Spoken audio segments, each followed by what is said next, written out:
Hi everyone! Why visit Beijing? And more so, why return? I'm here to give you the best 10 reasons why you should, and I promise you these reasons get better and better, more splendid and more delicious as we go. Reason number 1. Tiananmen. Welcome to Beijing, the capital of one of the top 2 most populous countries in the world, now second in a close tie with India, and the 4th by the size of its territory. Each capital has that one particular place, a gate, an arch, a wall, an avenue, a building, or a square that is bound by strings of blood, sweat and tears to the history of its country.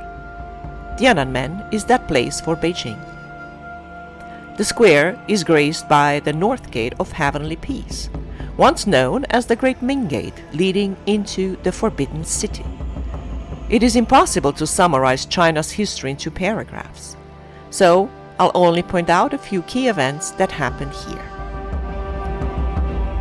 1989 was the year of the heavy casualties anti-regime protests. On October 1st, 1949, Mao proclaimed in Tiananmen the founding of the People's Republic of China.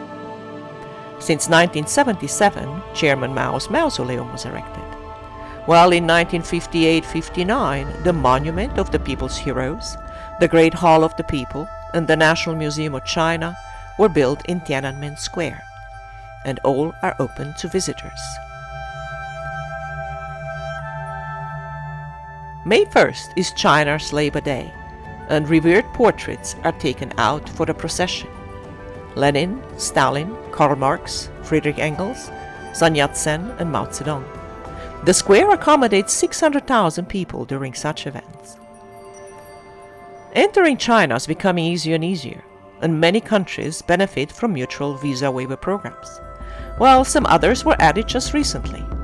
The visa-free passing through program was extended to 144 hours for most visitors. I had to jump through hoops on my first visit, and thus I highly recommend you to look up the ever-changing regulations a few months prior to your next visit. Reason number 2.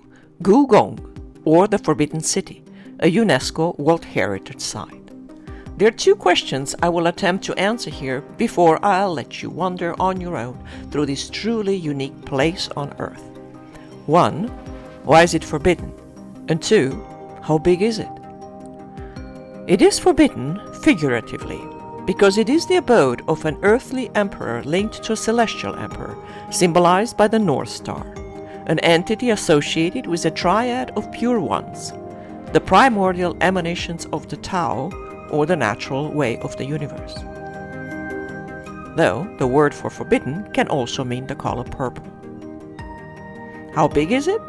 The Forbidden City is the largest and best preserved collection of wooden structures in the world. Its real estate value is estimated at over $70 billion, making it the most expensive palace and the most expensive piece of real estate in the world, with its 980 buildings and 9,999 rooms.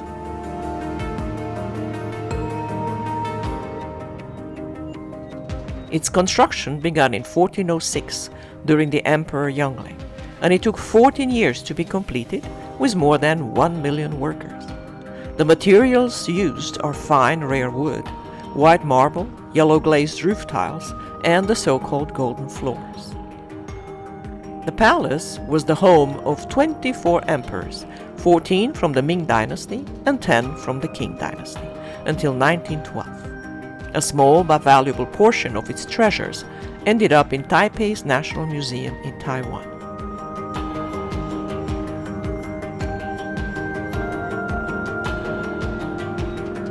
The visit of the Forbidden City takes many hours, and I highly recommend you to book a small group tour with access to a fast lane. The daily number of visitors can become overwhelming, like with all such unique historic monuments, although, due to its sheer size, it quite never looks crowded. Reason number 3. Temple of Heaven, and arguably the most recognizable Chinese structure aside from the Great Wall. The Temple of Heaven is a sacrificial altar for the god of harvests. A UNESCO site since 1998, The circular Hall of Prayers, a 3-tier gabled roof building, sits on a gorgeous marble steps pedestal. The main hall is joined by an imperial vault of heaven, with only one tiered gabled roof, and by a second empty marble platform nearby, the actual altar proper. The construction elements are related to the divine number 9 and have strong religious influences. The artistry involved in the execution of this temple is one of the finest in the world, starting with the intricate marble flooring and railings meant to amplify the sound of prayers, to the wooden structure accomplished without the use of any nails whatsoever, and up to the iconic blue-tiled roof, a symbolic link between the temple, the ruler, and the heavens. Historically, the emperor peregrinated in private twice a year from the Forbidden City to the Temple of Heaven to pray for good harvests. Today, the huge surrounding gardens are used for the well-being and the entertainment of the public. Reason number 4, Legendale. I try to stay away from talking about hotels unless they truly deserve a special thumbs up. This is the case of Legendale for many reasons. The hotel made me go wow upon entering, not only into the lobby, but also as I stepped into my room. I expected it to be nice, but it was way more than what I expected, particularly the bathroom and the service. Yes, the bathroom. I felt like in Vegas and Paris at the same time. The golden fixtures, the marble floors, but particularly the delicately edged glass wall partition between the jacuzzi-style bubble bath area and the king-size bedroom suite. I put it down on my list of hotels perfectly suited for a romantic stay. The service was unusually kind. Yes, kind is the right word. The concierge was a young girl with a tough hand, who refused to let me go out and get run over by a million bicycles on her watch. I convinced her otherwise, and truly enjoyed the vicinity of Legendale's perfect location, near Wang Fujin pedestrian street, the night market, shopping malls, and eateries. The hotel has as well 3 fine restaurants, a coffee shop, lobby lounge, indoor swimming pool, and gardens, among many other perks and amenities. This recommendation comes from the heart, and it's not sponsored by anyone but myself, like all my travels. I did book very early though and got a handsome discount. Reason number 5, the Summer Palace. Doing justice to its name, the Summer Palace is literally a playground for locals and a not-to-be-missed outing for visitors. It has an air of whimsy as well as piety, and it vibrates with the hustle and bustle of thousands of people, moving about through large, covered and beautifully decorated passageways. Droves of smiling schoolchildren happy to be away from class for half a day, and groups of travelers who maybe came from very far away, from within China, to visit their capital's unmatched historic places. The Summer Palace is not just a collection of palaces, temples, pavilions, and pagodas. It is a slice of life. Its sustaining nourishment comes from a lake and a hill, Kunming Lake, Beijing's main water supply since the Jin dynasty, sparkles in the sun at the feet of Longevity Hill, with its giant tower of Buddhist incense, while 3,000 other buildings and over 40,000 historic relics gave this exuberant palace a place on UNESCO's list of World Heritage Sites. Features as the long corridor are decorated with over 14,000 individual paintings.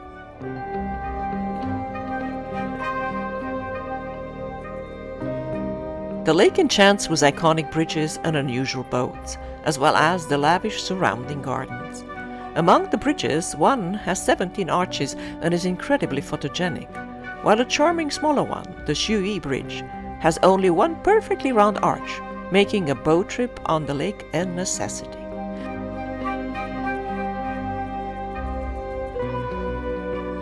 The boats are traditional, fully decorated, but the most unusual side is that of the marble boat. As it rests quietly on one spot, it almost feels Venetian. Aside from its solid base though, the handsome 36 meters long boat is actually a wooden structure, painted to resemble marble. The Summer Palace can be reached by subway or by joining an organized tour. Reason number 6, the bird's nest, or Beijing's National Stadium. An architectural work of art, built and inaugurated for the Beijing Summer Olympics and Paralympics of 2008. The striking stadium was nicknamed the Bird's Nest because of its outer steel frame that resembles the messy cluster of straws used to build a nest. The inner core is called the Red Bow, and it makes quite a contrast with the outer layer, which was built 50 feet farther out. Illuminated by night, bows make for a beautiful combination of lights and shadows.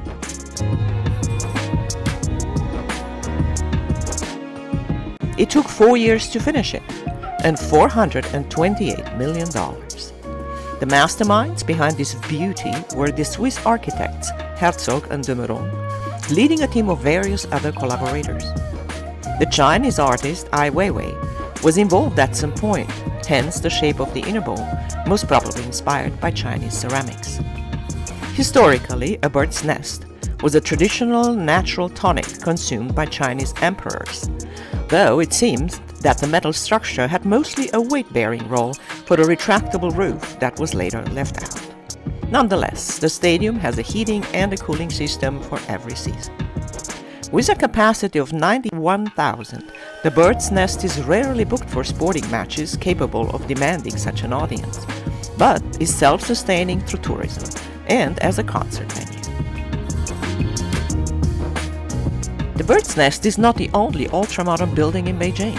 Here are a few that stand out, but a lot more are there to be discovered. The National Aquatic Center, known as the Water Cube. The impressive dome on a lake of the National Grand Theater. Zaha Hadid's Galaxy Soho, an upscale mixed-use complex built of 4 domes organically interconnected.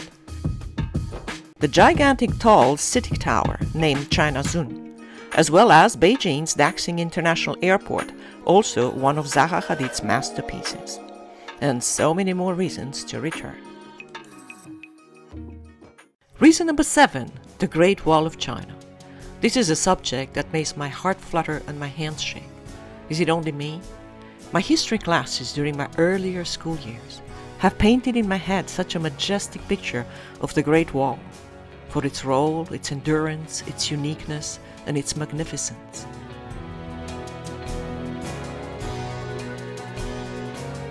I wonder if the stones of the Great Wall could tell us their tales of hoofs and footsteps. Would we learn the same story?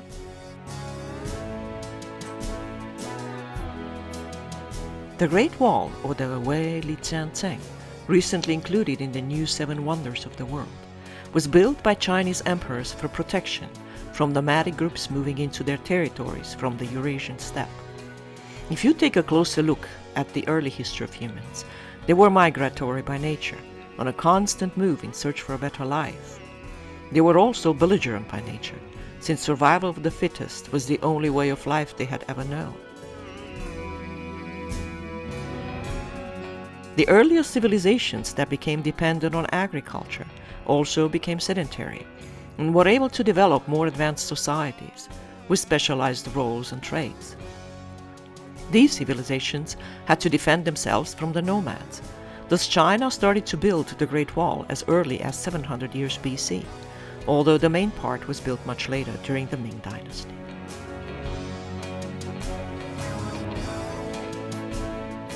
Aside from a defensive purpose during wartime, the Great Wall had also a commercial and trade function, an immigration control role, and served as a major transit and transport artery across China, including for the Silk Road.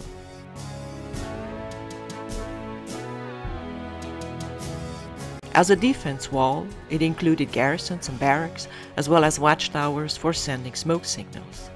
The most brutal invasion it faced was that of the Mongols, a term that includes as well Tatars, Turks, and other tribes, and who brought barbaric battles and the Black Death, and with it the longest, deadliest event in human history.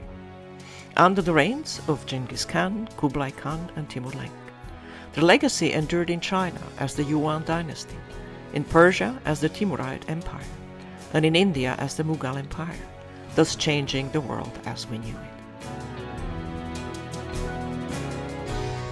The Great Wall you will walk on was mainly built by the Ming emperors, and there are numerous day tours leading from Beijing to different sections. Make sure to put on your best walking shoes. Reason number 8, shopping. A magic word, especially in Asia. Chinese artistry knows no bounds. Plus, China is where everything is made, and China is also where you can buy everything. Starting with pearls. If you book a day tour, you will inevitably be taken to a pearls and jewelry gigantic store as part of the package. Buying is optional, and the stores are fascinating.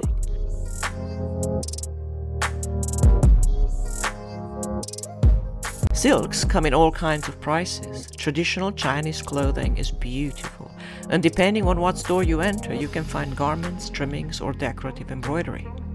More modest street-side stalls, though, do offer bottom-low prices for small souvenir items and need the sales the most. Tableware, ceramics, chopsticks are my weakness. I look them up in a museum and then go and find the best replicas at the night market. Same goes for house decor, wall hangings, boxes, you name it. Cloisonné is such a Chinese art, although it started in Egypt in the antiquity. Maybe enjoy the museum displays first and then find a nice souvenir. Real jade can be very pricey, but once again, a pretty replica does just as well. The crafts stalls are filled with adorable items, as well as an abundance of good luck charms and accessories. Where to go? Start with the pedestrian street called Wangfujing. It is one of the oldest shopping districts of Beijing, but today it is totally modernized and is home to large retail stores such as the mall at Oriental Plaza, the Beijing Mall, the Beijing APM, and the Beijing department store, as well as specialty stores for Chinese manufactured luxuries and lots of foreign brands, including the most upscale. I love the cosmetic stores or drugstores the best. You can find real pampering treasures. Also, along nearby streets you can find tons of souvenir stores and more candy stores that I have ever seen in my life. I picked the wrappings I like best without knowing what they were and filled the bag by the pound. They only lasted me until dinner. Reason number 9, street food. Chinese cooking has reached the level of world cuisine long ago. The abundance of resources, its variety and regional influences make it an art, as well as a science, hard to master. If you are a rookie in this field like I am, I recommend Chinese street food. It's like putting on your training wheels on your bicycle and going on your first adventure. Try everything. Ultimately, street food is rather affordable, and nothing can go wrong, even if you don't know how to spell the dish you're eating. Fried food is rather universal. Plus, dieting during a trip to China is like visiting the Louvre blindfolded. Chinese night and street markets are a culinary reset, as well as highly entertaining. An entire continent's creepy crawlers are sold, still half alive, for tourists to squeal and jump back in horror. I wasn't brave either.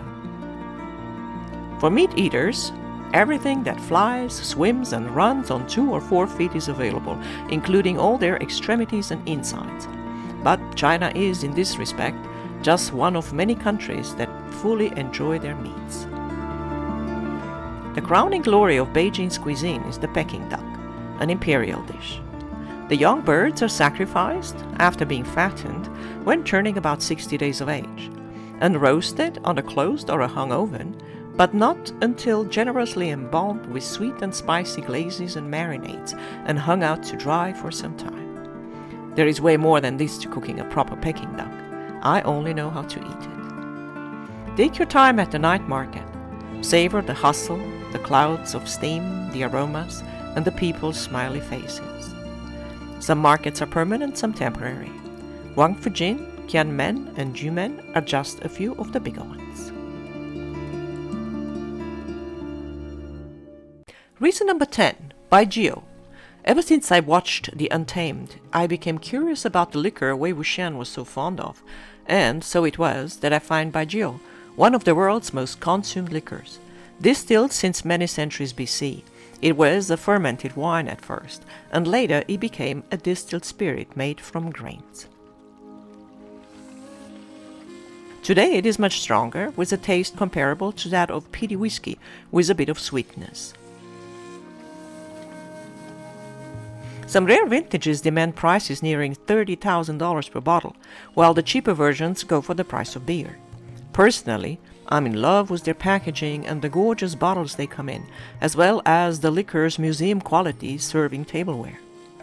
There is a whole traditional etiquette related to drinking baijiu, involving greeting, spilling, sipping, clinking, and more. For those of you who will most probably open the prized pretty baijiu bottle after returning home from Beijing, here is the scoop. Baijiu comes in different aromas: light, strong, rice, sauce, and other aromas, and is consumed at room temperature, neat, in small cups. Although I also saw rather fun baijiu cocktails. Ganbei! Thank you for watching. If you like this video, please don't smash any buttons. Just gently like and subscribe for more. The world is vast and it's all yours. Next time, you might also want to fall in love with this next destination over there. Thank you.